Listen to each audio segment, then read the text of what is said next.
dengan hari ini? Tetap sehat dan juga semangat ya, bagaimanapun kondisi kalian saat ini. Nah, pada pertemuan sebelumnya kita sudah membahas mengenai unsur, senyawa, dan juga campuran. Nah, pada pertemuan kali ini kita akan membahas mengenai larutan asam dan juga basa. Kita juga akan membahas mengenai indikator atau alat yang akan kita gunakan untuk menguji suatu larutan apakah dia termasuk ke dalam asam ataupun basa. Nah, untuk mengetahui lebih banyak lagi mengenai larutan asam dan juga basa, yuk simak penjelasan Ustazah selanjutnya ya.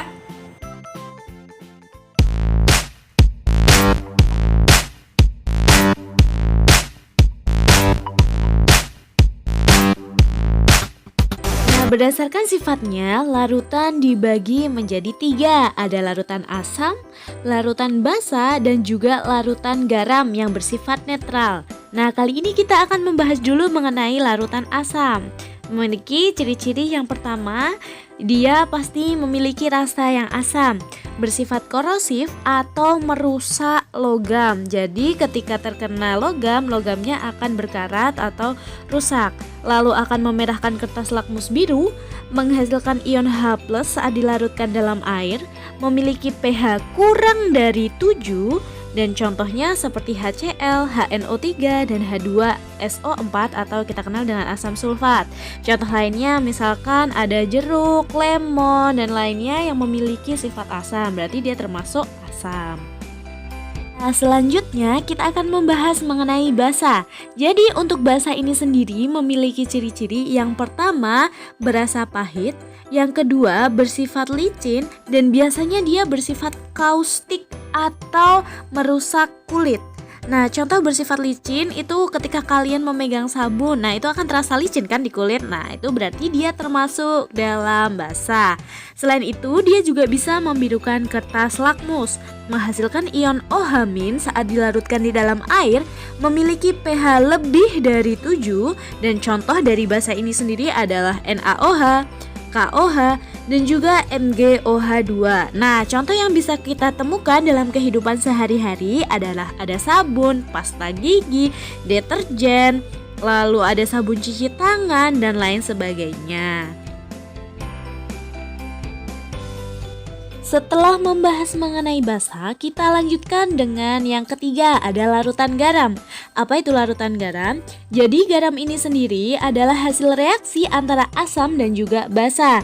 Contohnya itu ada NaCl atau yang biasa kita kenal dengan garam dapur, ada KNO3, ada CaCl2, dan NH4Cl. Nah, sifat garam ini bermacam-macam, ada yang asam, ada yang basa, dan juga ada yang netral.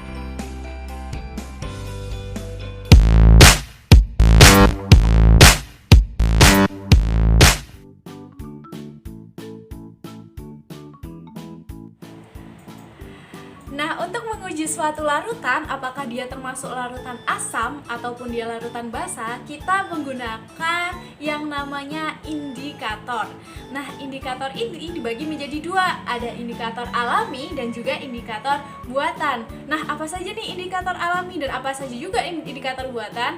Nah, bagaimana perbedaan dari keduanya? Yuk simak penjelasan dari Ustazah lebih lengkap untuk mengetahui lebih banyak lagi mengenai indikator alami dan juga indikator buatan. Nah, sebelum kita belajar lebih jauh mengenai indikator universal, kita harus tahu dulu ada yang kita kenal dengan yang namanya pH. Apa itu pH?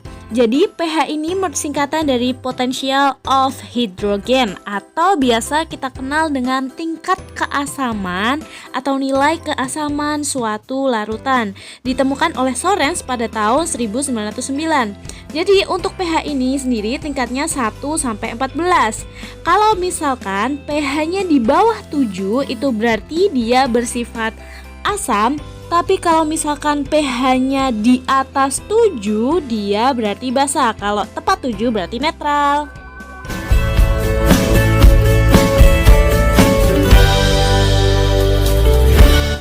Nah, lalu kita akan membahas mengenai indikator. Baik, indikator ini sendiri seperti yang sudah Ustazah jelaskan ada dua, ada indikator alami dan juga indikator buatan.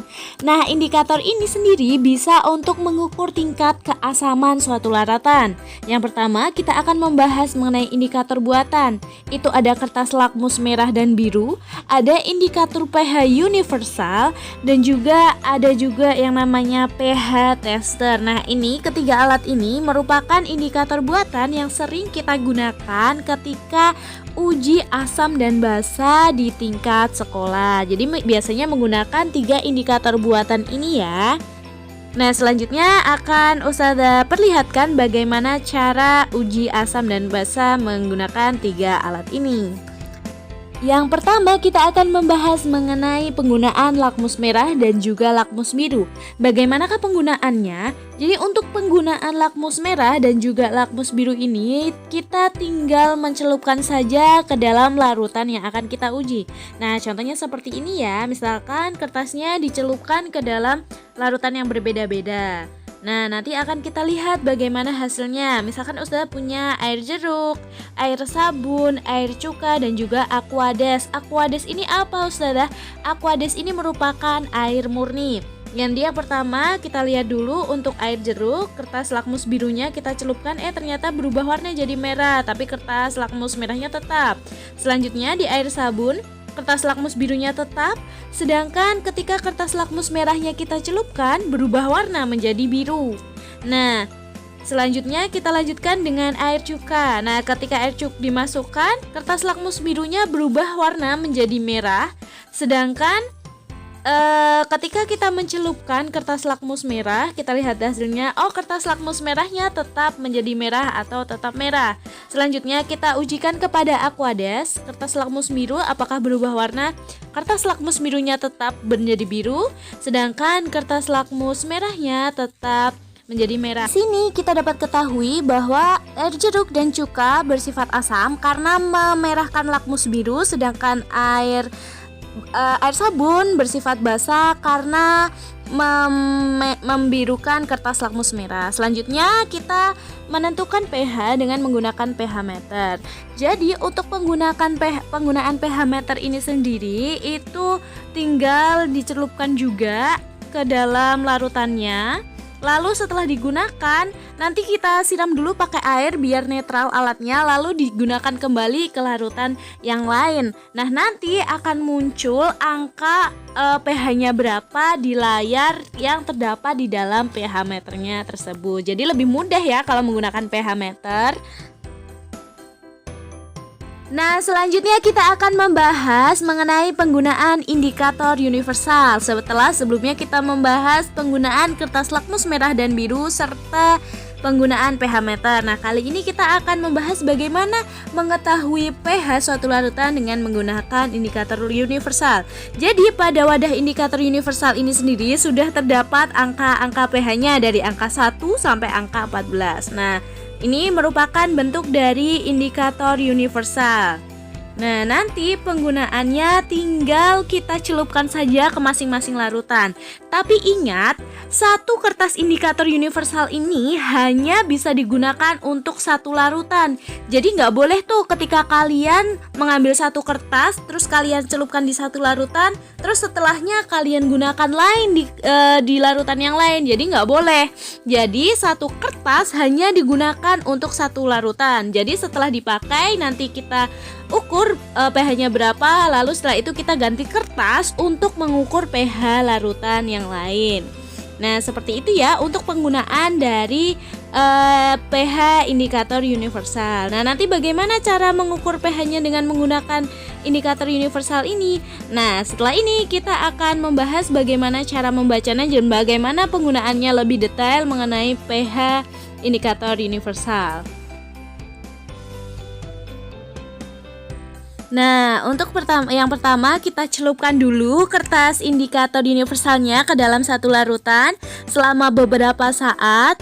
Jadi jangan langsung dicelup terus diangkat ya, dicelupkan dulu selama beberapa saat. Lalu kalau misalkan sudah, kita tunggu selama beberapa saat, nanti barulah kita angkat kertas indikator universalnya. Nah, Sudah, kalau misalkan sudah kita angkat, kita sisihkan terlebih dahulu. Lalu kita ambil satu lagi kertasnya untuk mengukur satu larutan lagi. Kita celupkan lagi.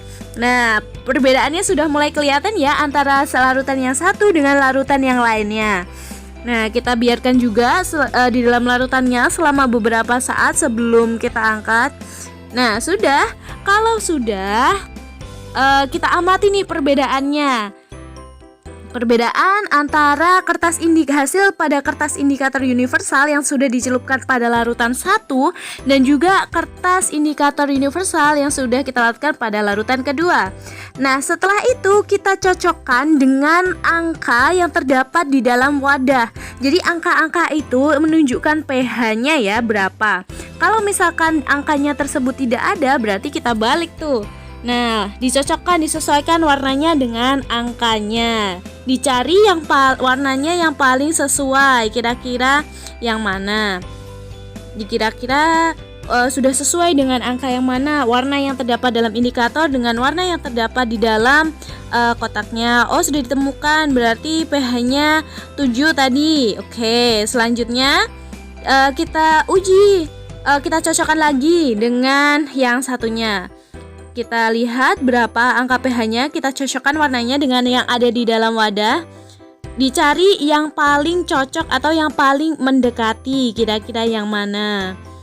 Nah, sudah didapatkan. Oh, ternyata didapatkan pH-nya terdapat kesesuaian pada angka yang nomor 11. Oh, berarti kita ketahui bahwa pada larutan kedua pH-nya itu 11. Jadi tadi yang pH pada larutan 1 itu tadi pH-nya 7. Terus yang pH larutan kedua itu ada 11. Seperti itu ya. Itu merupakan cara pengguna mengetahui pH dengan menggunakan indikator universal.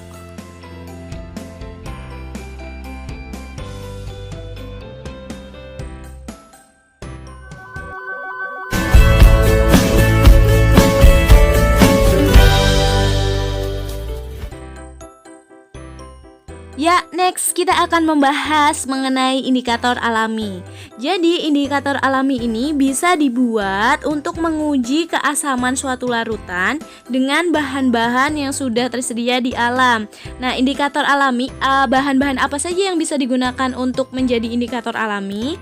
Biasanya bisa digunakan kunyit, bisa juga digunakan bunga sepatu, bisa juga menggunakan kubis ungu, bunga mawar, bunga telang, dan lain sebagainya. Jadi banyak sekali ya indikator alami yang bisa kita gunakan untuk menguji asam maupun basa suatu larutan. Nah, setelah ini Ustazah akan memperlihatkan bagaimana cara uji asam basa dengan menggunakan indikator alami. Selanjutnya, Ustazah akan memperlihatkan bagaimana cara menguji asam dan basa pada suatu larutan menggunakan salah satu indikator alami, yakni kubis merah. Bahan yang kita gunakan jelas yang pertama kubis merah, ada air dan juga ada kain. Nah, bagaimana cara mendapatkan indikatornya? Jadi si kubis merahnya ini nanti kita blender dengan air secukupnya, lalu kita saring dengan menggunakan kain sehingga kita dapatkanlah larutan kubis merah. Nah, inilah yang nanti akan kita jadikan indikator untuk menguji asam atau basa suatu larutan. Nah, larutan yang akan kita uji ada jus lemon, lalu ada cuka, lalu ada Sprite atau minuman bersoda. Nah, selanjutnya Ustazah juga menggunakan air biasa, air mineral. Ustazah juga menggunakan pasta gigi. Lalu ada soda kue atau baking soda. Selanjutnya Ustazah juga menggunakan pemutih. Nah, ini ada Ustazah menggunakan pemutih pakaian. Jadi ada beberapa larutan yang akan kita uji ya, apakah dia termasuk asam maupun basa. Nah, bagaimana caranya? Larutan indikatornya nanti tinggal kita masukkan ke dalam larutan-larutan tadi satu persatu, sedikit demi sedikit. Lalu kita amati perubahan warnanya atau perbedaan warna dari setiap larutan-larutan setelah kita masukkan kubis merahnya. Nah, kita amati terjadi perubahan warna ya nak ya. Nah, terjadi perbedaan warna. Ini kita masukkan sedikit demi sedikit pada masing-masing larutan. Lalu pada air mineral kita masukkan juga untuk menguji perbedaannya bagaimana. Kalau pada larutan yang asam seperti apa perubahannya, larutan netral seperti apa, larutan basa juga seperti apa perubahannya. Nah, tampak jelas ya nak perbedaannya antara larut ketika dimasukkan ke dalam larutan asam, larutan netral dan juga larutan basa. Nah, kita simak benar-benar baik-baik, bagaimana kita amati bagaimana perubahan warnanya sebelum dimasukkan larutan indikator alaminya dan setelahnya, perbedaan dari masing-masing larutan sebelum dan sesudah dimasukkan indikator alaminya seperti apa. Nah, diingat-ingat ya, tadi warna indikator alaminya adalah biru keunguan ya, lebih ke ungu ya, biru keunguan. Nah, selanjutnya akan kita bandingkan nih. Nah, pada larutan asam tadi setelah dimasukkan indikator alaminya, lalu larutannya berubah menjadi sedikit kemerahan, ya kan? Pada larutan lemon, larutan cuka dan juga larutan sprite. Nah, larutan sprite ini warnanya ungu muda ya, violet. Tapi ketika dimasukkan ke dalam air biasa atau aqueous, air mineral, nah warnanya tetap menjadi warna ungu seperti aslinya, seperti warna kubis merahnya. Ketika dimasukkan ke dalam Pepsodent atau pasta gigi, warnanya berubah menjadi kebiruan. Lalu dimasukkan ke dalam baking soda, warnanya lebih biru neon. Lalu ketika kita masukkan indikator alaminya ke dalam Soklin pemutih, warnanya menjadi kuning. Padahal tadi warna indikator alaminya berwarna merah, berwarna biru keunguan ya. Dari sini dapat kita ketahui bahwa indikator alami dapat digunakan untuk uji asam dan basa. Nah, jadi hari ini kita sudah belajar mengenai larutan asam dan juga larutan basa. Kita juga sudah membahas mengenai indikator alami dan juga indikator buatan. Nah, untuk tugas kalian hari ini, silakan kalian catat poin-poin penting dalam video ini dalam buku tulis kalian. Tidak usah dikumpulkan, silakan kalian catat saja poin-poin pentingnya, apa yang sudah kalian tangkap atau kalian pahami dalam buku tulis kalian. Nah, untuk pelajaran kita pada hari ini, Ustazah cukupkan sekian. Tetap semangat belajarnya, jaga kesehatan selalu, jangan lupa bahagia, selalu tersenyum, dan jangan lupa untuk bersyukur bagaimanapun kondisi kita saat ini. Ustazah akhiri, wabillahi taufiq wal hidayah. Wassalamualaikum warahmatullahi wabarakatuh. See you next time.